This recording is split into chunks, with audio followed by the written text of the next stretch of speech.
Please subscribe the channel and press bell icon for notification। बड़ी खबर है और वो शारदा घोटाले से जुड़ी हुई है। शारदा घोटाले में ममता बनर्जी की मुसीबत बढ़ गई है, ये जानकारी आ रही है। कोलकाता के पूर्व पुलिस आयुक्त राजीव कुमार से पूछताछ की तैयारी हो रही है।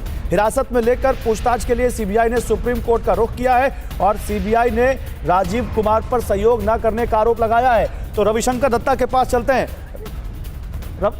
रविशंकर दत्ता के पास जाएंगे और उनसे इस बारे में पूछेंगे कि क्या राजीव कुमार का मुद्दा इलेक्शन आते आते एक बार फिर से ये बंगाल की सियासत में छा सकता है। और राजीव कुमार को लेकर सीबीआई ने जो कहा है, क्या इससे ममता सरकार की मुश्किलें बढ़ सकती हैं, क्योंकि ममता बनर्जी वो हैं जो उन्हीं के समर्थन में धरने पर बैठ गई थी, राजीव कुमार के समर्थन में। आइए आपको जरा बिग वॉल पर ग्राफिक्स के जरिए समझाते हैं शारदा घोटाला, राजीव कुमार पर सख्ती क्यों, ये समझिए। आईपीएस अधिकारी राजीव कुमार बंगाल सरकार के विशेष जांच दल का हिस्सा थे जो शारदा घोटाले की जांच कर रहा था। सुप्रीम कोर्ट ने बाद में मामले की जांच सीबीआई को सौंप दी थी। सीबीआई ने इस मामले की जांच शुरू की। सुप्रीम कोर्ट के आदेश पर राजीव कुमार से शिलांग में 5 दिन पूछताछ भी हो चुकी है, लेकिन इससे पहले बहुत नाटक हुआ था। हाईकोर्ट बहुत ज्यादा जब कोलकाता गई थी सुप्रीम कोर्ट की माफ कीजिएगा सीबीआई की टीम, तो वहां पर पश्चिम बंगाल की पुलिस ने उनको एक तरह से अरेस्ट करने तक की स्थिति पैदा कर दी थी। राजीव कुमार के समर्थन में खुद ममता बनर्जी धरने पर बैठ गई थी। हाईकोर्ट ने राजीव कुमार को जांच में सहयोग की शर्त पर अग्रिम जमानत दी थी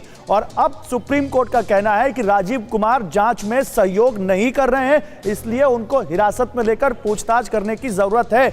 मैं रविशंकर दत्ता से इसी पर सवाल लेना चाहता हूं। रविशंकर, तो ये बताइए, क्या राजीव कुमार का मामला एक बार फिर से सुर्खियों में आ रहा है और क्या ये इलेक्शन में ममता सरकार को नुकसान पहुंचा सकता है?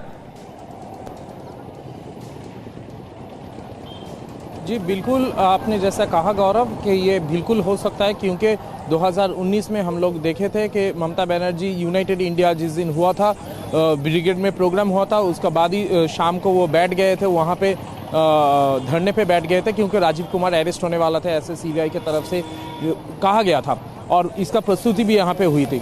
और इसका बाद अभी ऐसा स्थिति बन गया है कि फिर से जब चुनाव आ रहा है, शारदा मामला फिर से सामने आ रहा है, फिर से केंद्र सरकार सीबीआई ये जांच पूरी करना चाह रहा है। सुदीप्तो सेन ने खुद यहाँ पे चिट्ठी दिया है लंबा चौड़ा, जिसके बारे में कुणाल घोष जिक्र किया है। तो अब राजीव कुमार को फिर से अगर हिरासत में लिया जाता है, देखते हैं इस मामले में आगे क्या होता है रविशंकर। लेकिन एक और बड़ी खबर आ रही है, बीजेपी के प्रवक्ता अमित मालवीय ने ममता बनर्जी पर बड़ा हमला बोला है। ममता बनर्जी की पेंटिंग की कीमतों पर उन्होंने सवाल उठाए हैं। उन्होंने कहा कि पूंजी कंपनियों ने ऊंची कीमत में ममता की पेंटिंग खरीदी थी।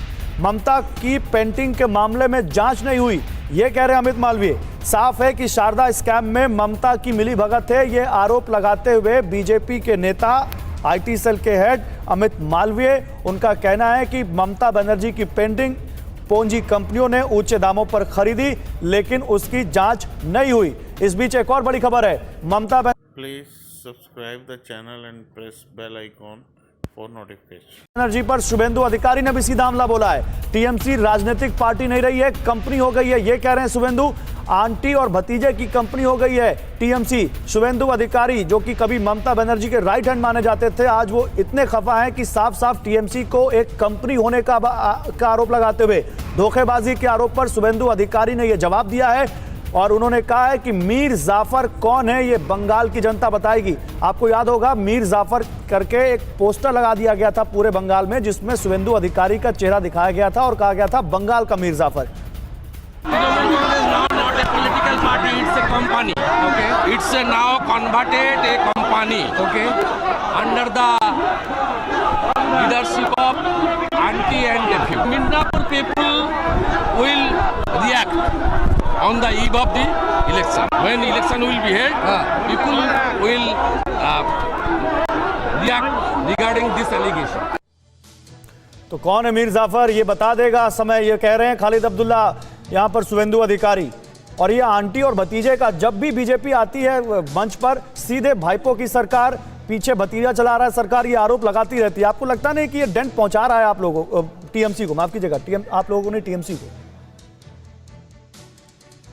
देखिए, सबसे पहले तो मैं इससे पहले ये बता दूं कि हमारे अर्जुन भाई ने कहा कि रोहिंग्या ये सब बात कर रहे, तो 2019 से पहले उनको याद नहीं थी क्या? इनका ये प्रश्न मेरा रहा।